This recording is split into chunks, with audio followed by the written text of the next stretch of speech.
Alec Baldwin's gun couldn't have fired itself. Or did it? Well, we're going to discuss about that and everything else on this episode of the Miami Geeks. Stay tuned.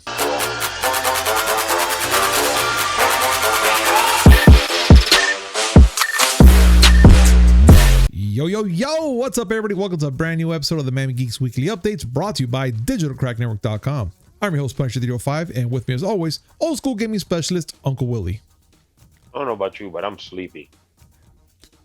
Yeah, well, I can't lie. I'm dead tired inside. I know it's my oldness that's creeping up on me, but Jesus Christ, I just want to go to bed. Well, we're gonna go to bed after this, man, because let's knock this shit out. Let's do it. Well, before we get started, ladies and gentlemen, remember, like, comment, subscribe, hit that notification button just so you know when comes amazing news, which is 3 times a week. Mondays, Wednesday, and Friday, and a little something in between. And now, let's get started. All right, so I know everybody's been wondering what's going on with GTA 3, the trilogy, the everything's going on. Guess what? There's good news. There's a patchwork that went out. 18 gigs of it. Oh my God, Willie, why such a big ass patch? Why? Because the game was a rolling stinky turd when it first came out. Okay. It was broken. No, we understand that, but 18 gigs, couldn't they just do like one section at a time, like here's for part 3, part 4, and part 5? Whatever the case is. No. That's how bad this was. Oof. Okay. And just so you know, they added all this. I mean, I wish you could see this list. It's disgusting. And then afterwards, oh yeah, they put an additional update that reduced input delay for driving, but only for the PS4 and the Xbox One, because that's a good thing. Yeah, of course. Like, okay, general fixes, just so you can get an idea of how bad this was. Okay. Just general fixes for all platforms. Stability improvements. Many misspellings on signs and buildings have been corrected. My personal favorite, rain should no longer appear indoors during cutscenes. Okay. And they restored the cinematic camera angle, which they had ignored, which was a part of the original game. All right. But damn, 18 gigs? Really? Well, I mean, let's put things in perspective. Okay. 18 gigs is one Call of Duty gun skin. You know what? You got me there. Okay. All right. You win, Willie. You actually won this one. Good. My shit always works sometimes. Right? I mean, it does. But okay. So for those who have the trilogy and are pretty much pissed off of the whole thing, you guys are going to get an 18 gig update. Merry Christmas. Because I'm not sure they're going to do any more updates after that. Because it's a big list. I mean, they're probably going to put more updates. Because I'm sure something else fucked up. Oh, definitely. All I can say right now for you all that are watching, go to the description down below. We have a link that will show you everything. All the fixes, all the bugs, everything, even what Willie described and more. But we got to continue on because there's more stuff coming on right now. Like, for instance, Dr. Dre and GTA 5 Franklin star in fresh GTA Online DLC. Willie, you said it best. GTA 6 is never coming. It's not coming. I mean, it's never going to be. I'm not going to say never. I'm just going to say slim to none, and Slim just left the building. Okay, perfect. So GTA Online is getting a fresh storyline featuring Dr. Dre and Grand Theft Auto 5 main character Franklin. So this is set several years after GTA 5 campaign. The contract sees Rich Franklin and Chop the Dog running a celebrity solution agency and attempting to lure in Dr. Dre as a client. I mean, I can see why it'll just keep going, dude. This thing, it's still milking out money, dude. They're gonna cash this cow hard. Like, dude, there's no way. This is the future that publishers want for video games. Well, they make a game and they spend 15 years just adding new shit on the game. They don't gotta make nothing new. Oh, and keep paying us. Keep buying microtransactions. Oh no, definitely. The one thing about this game is that it supposedly revolves around a phone that Dr. Dre lost, which contains brand new music. Oh, okay. Like actual new Dre music. I was gonna ask you right now, did it have Snoop, Eminem, and shit like that in there? But now you. Well, I don't know who's in it. Snoop, I just know that it is legit new music. That's the hook here. We're serious. Like the model that everyone's gonna want to follow is a GTA Online / Fortnite model. Oh, okay, so it's just don't make nothing new. Just every 6 months, throw a fresh coat of paint on it. Yeah. I mean, but let's be honest. Fortnite's doing pretty good, man, with that freaking formula. So is GTA Online. The GTA Online has made over $2 billion. GTA has made more money than Avengers Endgame. Let that one sit, marinate. Wow. Not too much. Too much. You don't want to go Sharon Weiss on it. I hate you so much, man. I was actually calming myself down after the whole. I had to throw that one in. Ladies and gentlemen, he did not know the whole Sharon Weiss meme. I introduced him to it. He's jolly. I had no idea. Jolly? No, that's another thing. I have stomach pains, and I'm pretty sure that I have abs that just popped out. And six packs just got 6 packs. Yeah, they're all there. It's like it's just all in there, dude. And I'm just gonna tell you that pie was burnt beyond belief, dude. Like it was just so gone. Poor pie. R.I.P. pie. But let's continue on, Willie. I just think it's pretty cool, the whole thing with Dr. Dre and whatnot. But what's going on here with Call of Duty, dude? So Call of Duty Vanguard tops November PSN charts. So what? They sold a lot on PSN? Like, is that what's going on? Because if they're topping the PSN, then I'm pretty sure that they murdered it right there. They're not stating sales numbers, but for the month of November, Call of Duty Vanguard was #1 on the PSN store, and I'm talking about the charts for PS5 and PS4, and this is for North America and Europe. What a shock! Call of Duty title would debut at #1. I'm not surprised. I mean, you and I talked about it. You did tell me that Call of Duty. No, it's not you. I do apologize. Sorry. That was Agent Joe.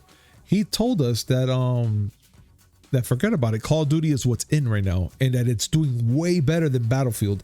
And I was like, I give some time, wait till the updates kick in and whatnot. But I don't think that they're gonna wait for that update to kick in anytime soon.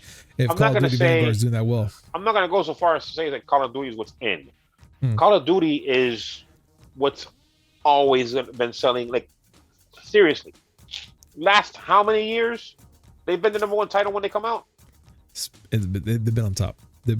But then you have Battlefield, and they always done really well. They are #2 on all charts except PS4 in the EU, where #2 is FIFA 22. Damn, FIFA's above that shit. The thing that kills me is on the PS4 chart in the EU. It's Call of Duty Vanguard, followed by FIFA 22, then Battlefield 2042, Grand Theft Auto 5. See, I told you they're making all the money.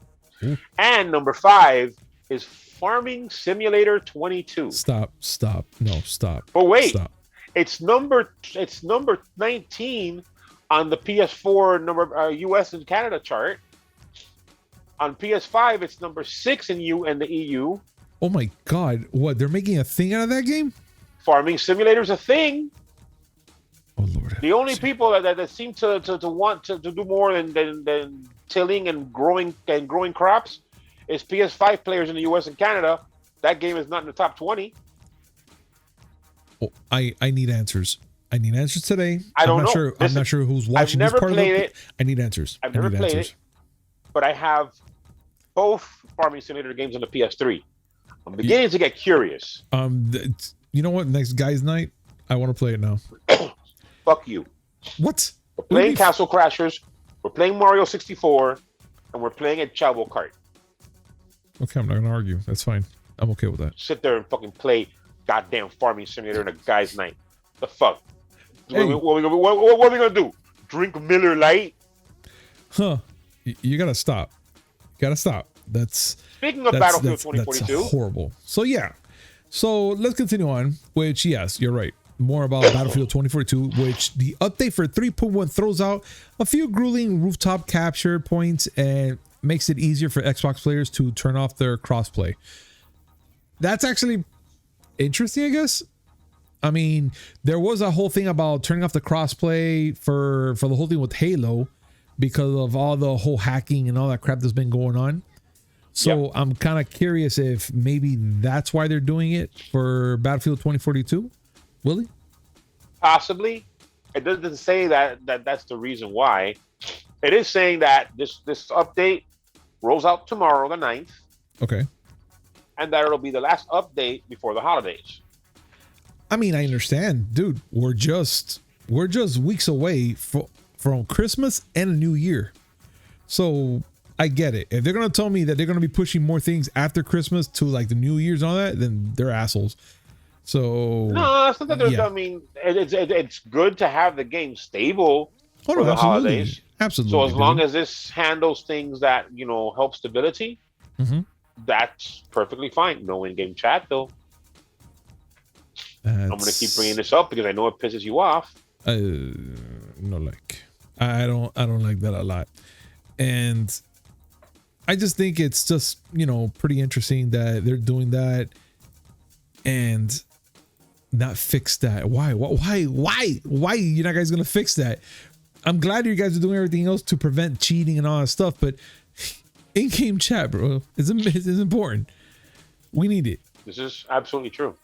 Yeah, I mean, how you expect us to troll other people and stuff like that, right? I mean, how are 14-year-old kids supposed to tell people that they slept with their mother? There we go. Or this is a crisis. Or hear me out, or that your dad worked in Nintendo because reasons. I mean, everybody's dad worked in Nintendo. Yours doesn't? Oh, mine does. Mine was there twice. He got that in and out thing. You know what I'm saying? Really quick. Yeah.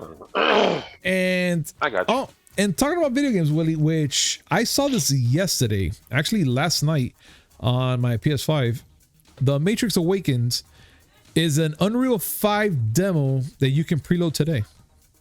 I put it up yesterday. I preloaded one night, and I was like just kind of curious about it. I left it alone, whatever, just let it do its thing.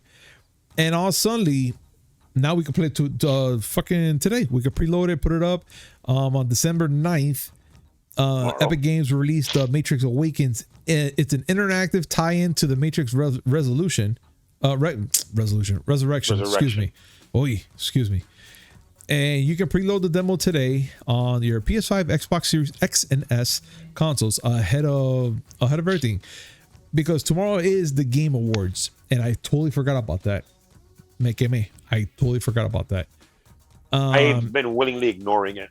Well, we can't, because they're going to be showing the TV trailer for the Halo series that's going to come out, and of course your favorite Sonic 2, because Sonic 2 is coming out, and they're showing us a trailer with Tails and Dr. Robotnik and all the good stuff. Willie, whatever. The Game Awards to me are just bullshit.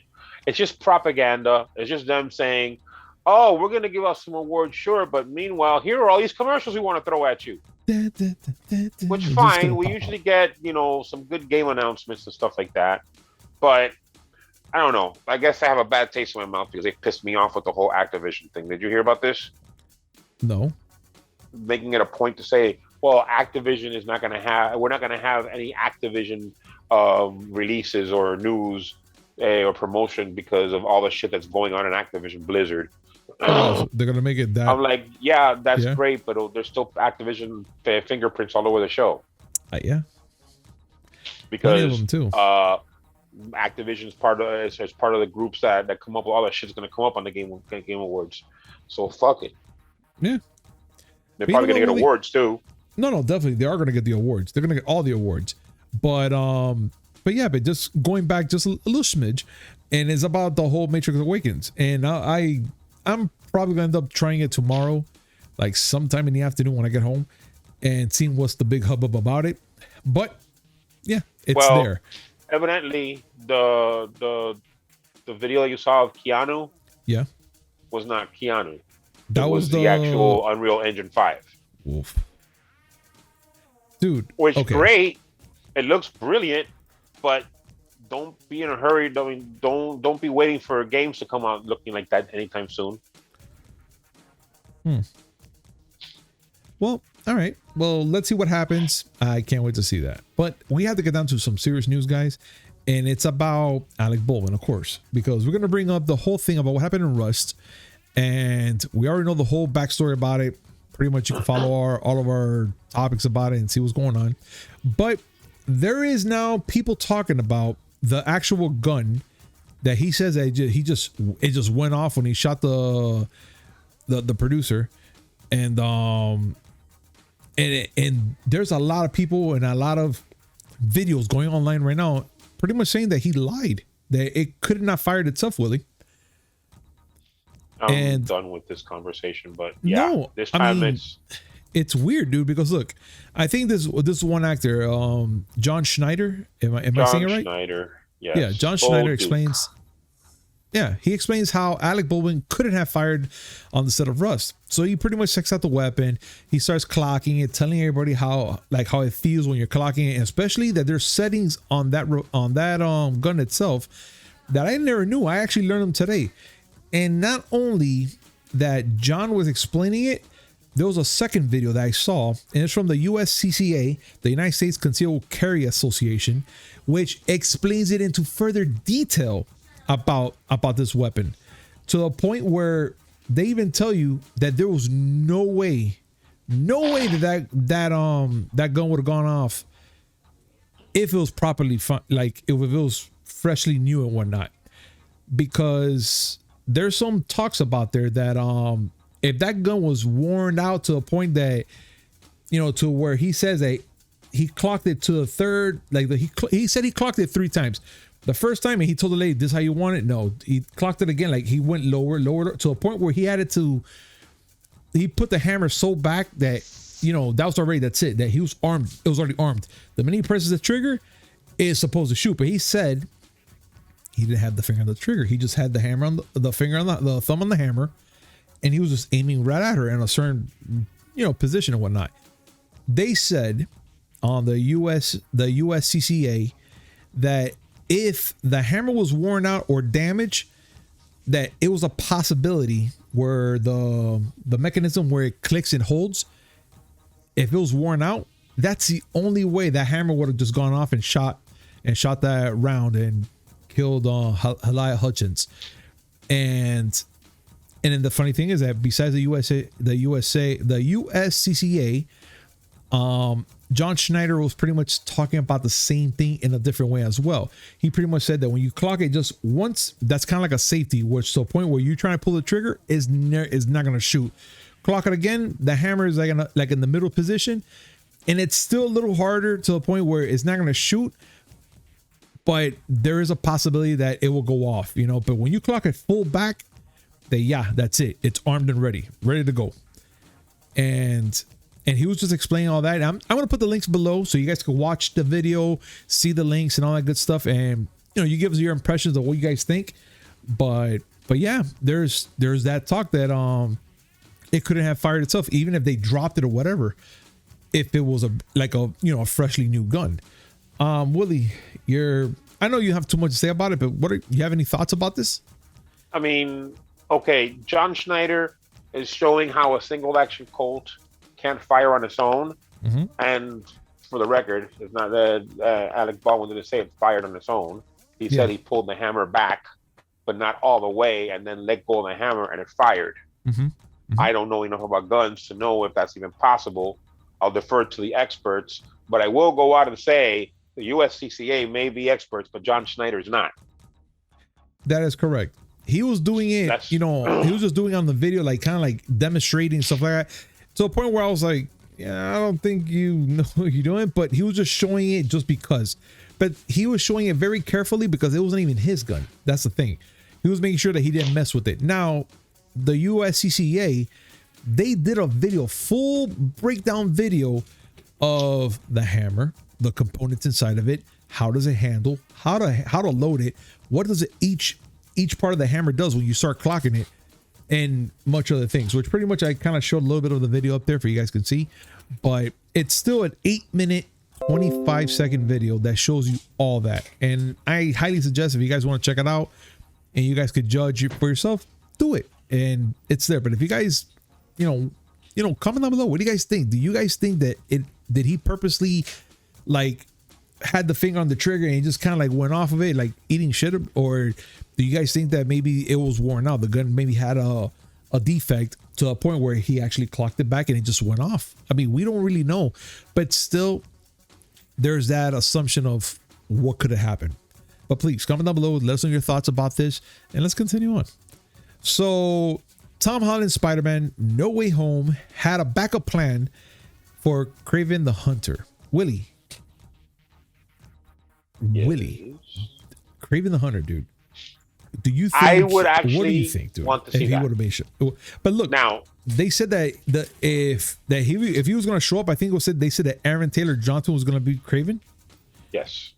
Wow. Aaron Taylor Johnson, formerly the Marvel Quicksilver, was going to be a Kraven. And just for context, Yes. this was something that John Watts had been pitched and was willing to pivot to if all the stars didn't align to make Spider-Man No Way Home the way we know it now. Yes. Here's a direct quote. For a long time, there was going to be a Kraven movie that was going to be the third movie because things weren't working out and all sorts of different stuff. John pitched me this Kraven movie, which actually was really cool. I don't want to talk about it in case that movie ends up happening down the line, but it was fun. Okay. Hey, we've said that we'd love to see a movie where we get Kraven. Yeah. No, Matter of fact, I actually want to see that. Fact, That'd be awesome. at one point, when we were sitting there talking about possibilities for a Sinister Six, Kraven was one of the people that we wanted to see. Yes. Yeah. And well, we're actually going to see him now in the new Spider-Man game, which I'm more than excited to see that happening. Well, yes. And see we get Venom in there and all Kraven. that. We get Kraven and Venom, and Yes. separately, Insomniac is working on a Wolverine game, which I'm more interested in because Wolverine. Damn right. Spider-Man's awesome, but my favorite Marvel character is Wolverine. Oh no, definitely. Same here. But I always had a thing for Wolverine, of course, Cyclops, and Punisher. Cyclops, a I don't bitch. know, Punisher. What? Oh, well, Cyclops is an angry little man. he is. He has Very emotional issues. powerful, angry little man, but an angry little man nonetheless. Yeah, I get it. So there's that, and so this happened. I wasn't even aware about this. The whole People's Choice Award, Willie, and it looks like Dwayne the Rock Johnson, Black Widow, and Shang-Chi are among the top winners. And it looks like the winners of the 2021 People's Choice Award were revealed on Tuesday night, with Dwayne the Rock Johnson earning 2 awards for male movie star of the year and comedy movie star of the year for, of course, The Jungle Cruise, which highly suggest you guys got to watch that movie. Really good, really fun. But besides that, we also had Marvel Black Widow, Shang-Chi and the Legend of the Ten Rings, Loki. They all earned multiple awards. Willie, tell me, like, what do you think, dude? I think this is actually pretty good for Marvel to be coming up like that, dude, that they get awards. I mean, I hope DC got something, because they've been spitting out some good things lately. I mean, things. but I don't know. Like, I personally, I've never been into the whole awards mess. And so I don't have much to say about it. Like, congratulations to everybody who won. But I mean, that sounds right. I'm not. I just think not into it. I just think it was pretty cool that they did a little People's Choice Award for comic book characters and stuff like that. So that's I figured that was going to happen, because let's be serious. superhero movies are the big thing now. Yes, it is. A lot of people frown upon it, but it is. It's actually the biggest thing there. Well, some people thumb their nose at it because they see it as juvenile, just stuff for kids. But then again, we play video games, so we understand the stuff for kids. Yeah, but now on the sadder side of news, which kind of hurts me a little bit to even bring it up. A lot of forums that I've been following, they're about comic book related stuff and good people out there. They announced and put it out there. I wasn't even aware about this, that George Perez, legendary comic book artist, diagnosed with pancreatic cancer. George Perez is a legendary artist known for DC, Crisis and Infinity Earth, and Wonder Woman. And Marvel, Avengers, and Infinity Gauntlet revealed that Tuesday he's been diagnosed with stage 3 pancreatic cancer, and it's pretty sad to see that, man. The man's only 67 years old, and this is going on, and I think he's still undergoing like treatment and stuff, trying to see if they can kill it or whatnot. But stage 3 is a little more aggressive than any other cancer. So actually, he's elected not to have treatment.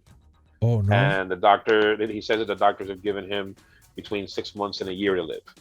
Oof! Wow. He is planning to do one more appearance at I'm not sure what convention, where he'll be signing autographs. But this is a blow. This is a hard blow. Big blow. This is a man. He started back in the 1970s. And he's worked on some big series. He worked on, like you said, on Crisis on Infinite Earths, on Wonder Woman. He became big when he worked on the new Teen Titans. Mm-hmm.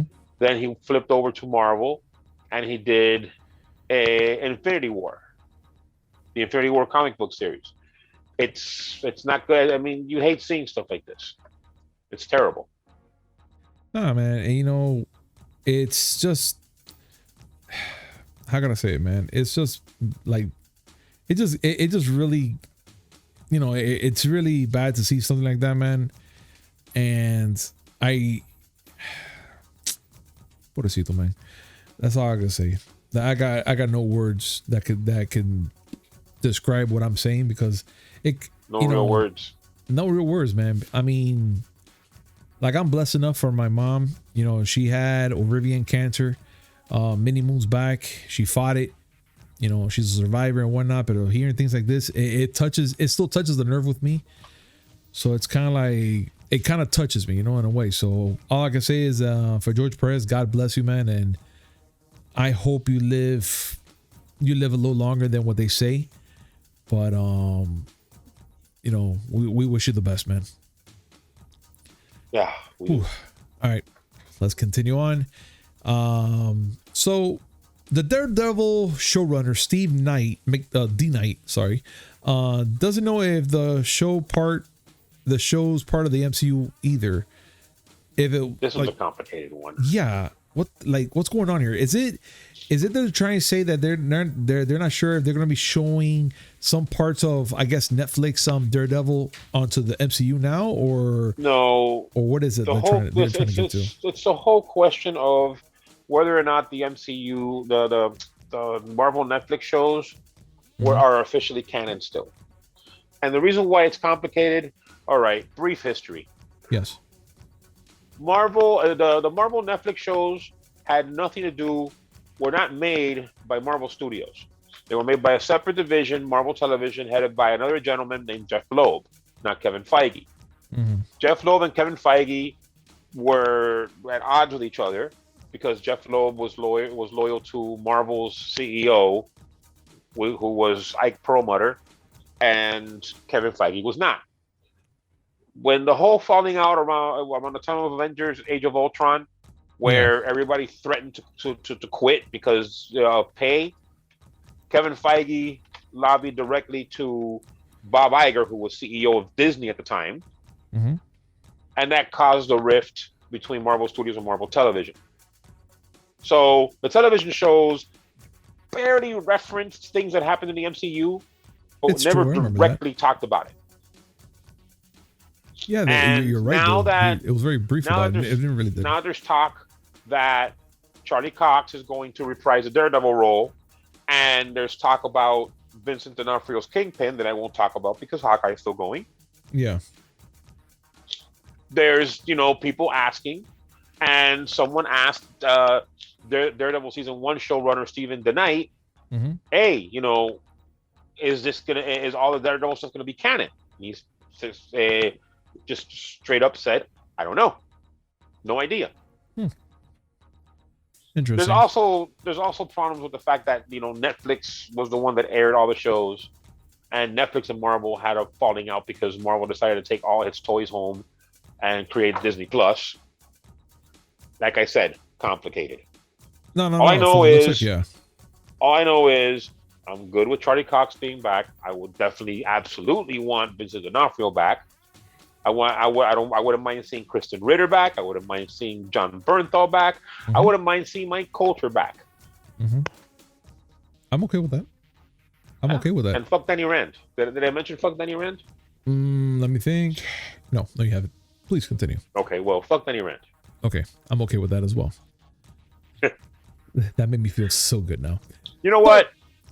Yeah, I was gonna tell you something, man. We had to end this. We had to end this show on a good one right now. But go ahead. Yes, we do. I just wanted to say, bring back the Drunken Master. Yeah, that guy was awesome. He was Louis awesome. Tan. I'm gonna say it again. I feel bad. I feel bad. He did a great rendition of Zhou Cheng in Iron Fist. He has the charisma of a post office, like the poor man.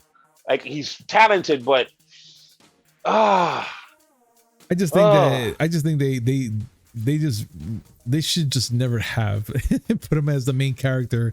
Not a quick supporting character like he did in Iron Fist. Yes, I believe, but what they did in Mortal Kombat, I enjoyed the movie, but it was kind of hard to see. The less we speak about that, the better. Yeah. So let's continue on, Willie. Which this is actually the coolest thing I missed, and I hate myself for it. So I missed the whole ABC Live version of Facts of Life and Diff'rent Strokes. And for those who are not familiar with what the hell I'm talking about, Jimmy Kimmel and Norman Lear kicked off the third live front end of the studio audience special with a moment of made for TV for the audience but not censored type of thing. So they're trying to bring back like all these old shows and do like these one specific scenes or something like that from the shows, or a specific episode. If I'm episode or scene, Willie? Episodes. All right. So last time we saw the Jeffersons and All in the Family. I forgot the other ones, but now we have the Facts of Life and Diff'rent Strokes, which I can't believe that. Listen, Arnold all you need to know. Kevin Hart. Arnold was Kevin Hart. All you need to know is that Kevin Hart played Gary Coleman, the late Gary Coleman's role of Arnold. He was wearing a Superman cape with an A shirt, like an Alvin shirt. Yeah. And he was put on John Lithgow's lap because John Lithgow was Mr. Drummond. Everybody was taller than him. David Wayans, Snoop Dogg, were in the show.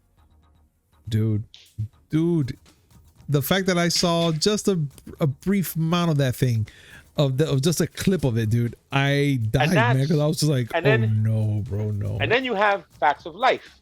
Yes. Which had Jennifer Aniston as Blair, Gabrielle Union as Tootie, and Catherine Hahn as Joe. And they put Jon Stewart in headgear to play a nerd. Did he really have to? Okay, yes, they've done this before, but they never had Kevin Hart as Arnold. That to me was priceless. That right there, amazing.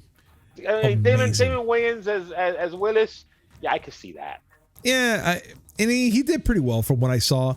But Snoop Dogg without a mustache, beard, and with the fro, I say he de-aged just a little bit. He de-aged just a little bit when I saw him. Like, dude, he just went back a little bit. Me. With that big old fucked up afro, because I guess he was covering dreads or something. Mm-hmm.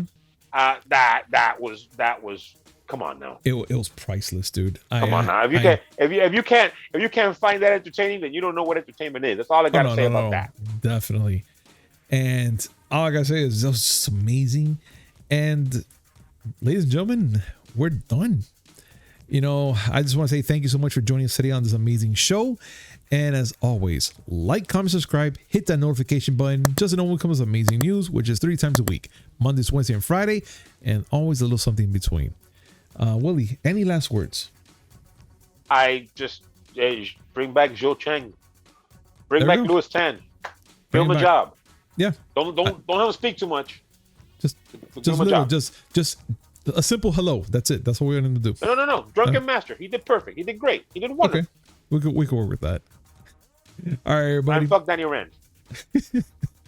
All right, guys. We'll see you on Friday. Peace. Bye.